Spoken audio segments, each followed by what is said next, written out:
गोजीर kitchen गार्डनमध्ये आपलं स्वागत आहे आणि आज आपल्याला अतिशय पौष्टिक अशी भाजी करायची आहे जी आपल्या आहारामध्ये असलीच पाहिजे। फूल, पान आणि फळ याचे तिन्ही प्रकार आपल्याला महत्त्वाचे असतात आपल्या शरीरासाठी। शेवग्यामध्ये भरपूर प्रमाणामध्ये कॅल्शियम असतं आणि आता आभाळ येतं त्याच्यामुळे हातापायाला सूज येणे किंवा हातपाय थंड पडणे किंवा मुंग्या येणे, कंबर दुखणे, आपले हाडं जॉईंट दुखणे यावरती शेवगा हा अत्यंत महत्त्वाचा आहे।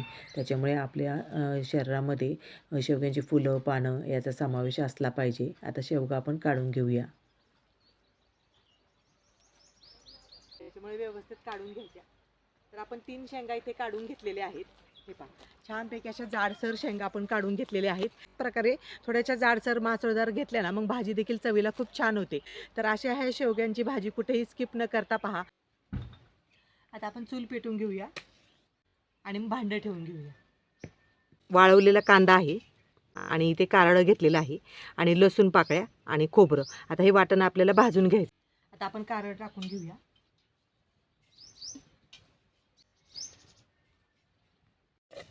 आता आपले कांदा आणि कारळे चांगले भाजले आहे। आता यामध्येच आपण थोडेसे खोबऱ्याचे तुकडे थोडेसे भाजून घेऊया।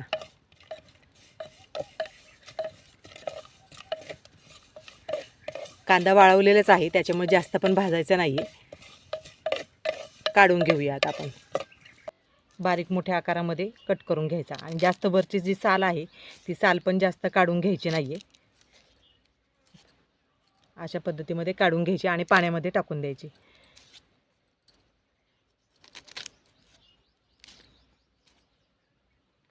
तर शेवगा खाल्ल्यामुळे आपल्या डोळ्यांचे आरोग्य खूप चांगलं राहतं। त्याच्यामुळे शेवगा आपल्या आहारामध्ये आठवड्यातून 2 वेळा का होईना शेवगा आपल्या आहारामध्ये असला पाहिजे।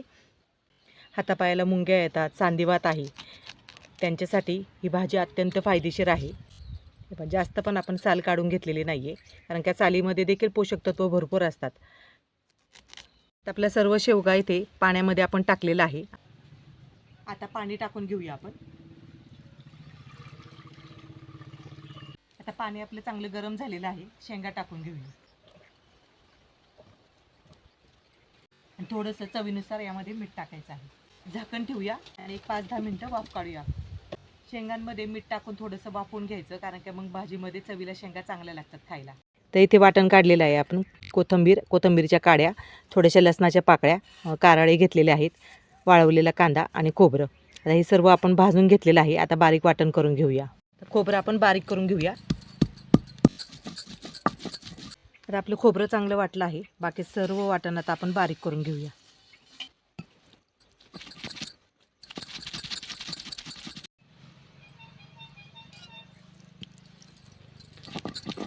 तर कारळा आपल्याला जास्त पण भाजून घ्यायचा नाही। तर आपलं वाटण इथे बारीक वाटण झालेलं आहे। पहा, अशा पद्धतीमध्ये वाटण चांगलं बारीक असं करून घ्यायचं। तर हे वाटण आपण काढून घेऊया आणि पाट्यावर वंट्याचं देखील पाणी काढून घेऊया। ते 1-5 मिनिटं झालेले आहेत। झाकण काढूया आपण आणि आपल्या शेंगा पाहू शकता छानपैकी अशा वाफवल्या आहेत। अशा इतपतच वाफवून घ्यायच्या, जास्त पण नाही वाफवायच्या। हे पहा, काढून घेऊया आपण।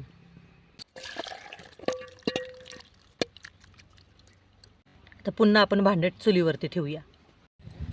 तर भांडं आपलं गरम झालेलं आहे। तेल टाकून घेऊया। तेल चांगलं आपल्या कडकडीत करून घ्यायचं आहे म्हणजे फोडणी चांगली बसली किंवा भाजी देखील चवीला चांगली होते। तर तेल चांगलं गरम झालेलं आहे। मोहरी टाकून घेऊया। मोहरी चांगली तडतडली आहे। थोडंसं जिरं टाकून घेऊया, थोडासा कढीपत्ता। आता आपण मसाले वापरूया। घरगुती लाल तिखट, काळा मसाला, थोडीशी हळद। सर्व मसाले आपण तेलावरती चांगले परतून घेऊया म्हणजे तरी देखील भाजीला छान येते। आता आपण जे वाटण काढलं होतं ते टाकून घेऊया। तेलावरती मसाला आपल्याला चांगला परतून घ्यायचा आहे, चांगला तेल सुटेपर्यंत एकसारखं फिरवत राहायचं आणि मंद आचेवरतीच मसाला चांगला परतून घ्यायचा। मोठ्या गॅसवरती नाही परतायचा। मंद आचेवरती जेवढा परतता येईल आपल्याला तेवढा व्यवस्थित परतून घ्यायचा म्हणजे मसाला कच्चा राहत नाही अजिबात। थोडंसं आपण वाटणाचं पाणी टाकूया यामध्ये। वाटणाचं पाणी टाकून मसाला चांगला एकजीव केलेला आहे। आता झाकण ठेवूया आणि 5 मिनिटानंतर पाहूया म्हणजे मसाला चांगला शिजला जाईल। ते झालेले आहे। झाकण काढूया आणि मस्तपैकी असा घमघमाट सुटलेला आहे बरं आणि मसाला चांगला शिजून दिला की मग भाजी देखील चवीला खूप छान लागते. आणि तेल सुटलेलं आहे वा, जेव्हा आपला मसाला चांगला शिजला गेला आहे तर असाच मसाला चांगला शिजून द्यायचा. सर्व शेवगा आता टाकून घेऊया, ढवळून घेऊया. अशी गावरान पद्धतीची मस्त चवीला भाजी होते बरं का. आणि मस्त भाकरीबरोबर अशी कुस्करून खायची. तर पाणी टाकून घेऊया अजून थोडंसं. चवीनुसार मीठ टाकून घेऊया. आधी पण मीठ टाकलेलं आहे, त्या वेतानेच मीठ टाकायचं. थोडीशी आपण कसुरी मेथी टाकूया. ढवळून घेऊया.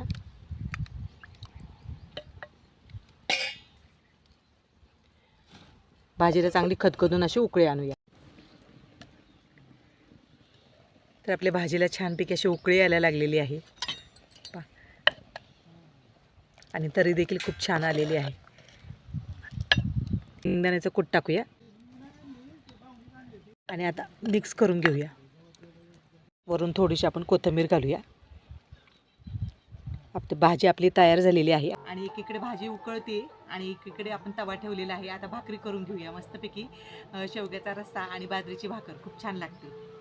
तर बाजरीचं पीठ आपण चाळून घेतलेलं आहे. आता भाकरी आपण थापून घेऊया.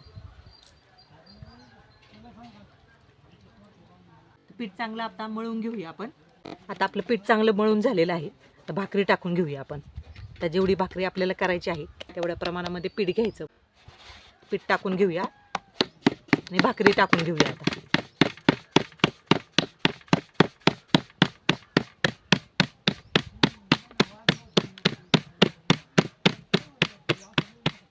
आता आपण भाकरी टाकून घेऊया.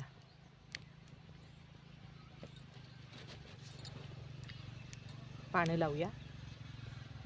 तर तुम्ही नक्कीच अशा प्रकारे मस्तपैकी बाजरीची भाकर आणि शेवग्याचा रस्सा छानपैकी असं करून पहा. असं वाटण काढायचं आणि छानपैकी असं भाजी आणि भाकरी खायची. त्या भाकरी आता आपण पलटून घेऊया. तर आपल्या खरपूस अशा भाकरी येथे झालेल्या आहेत. मस्तपैकी अशा खरपूस होतात. तर गरमागरम आपली इथे भाजी इथे शेवग्याची तयार झालेली आहे आणि छानपैकी अशी रस्सा भाजी होते बरं का गावरान पद्धतीने. तर तुम्ही नक्कीच अशी भाजी करून पहा. हे पहा आणि अशी मस्त झालेली आहे बरं का भाजी. तर आता आपण काय करूया, भाकरी घेऊया आणि भाकरी पाहू शकता मस्तपैकी अशी खरपूस. हे पहा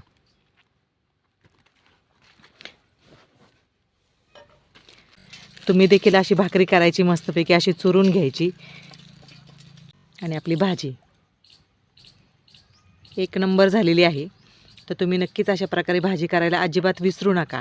हे पहा मस्तपैकी अशी चुरून मुरून खायची. ते सगळ्यांनी जेवण करायला मस्तपैकी गावरान बेत केलेला आहे. कांदा घ्यायचा,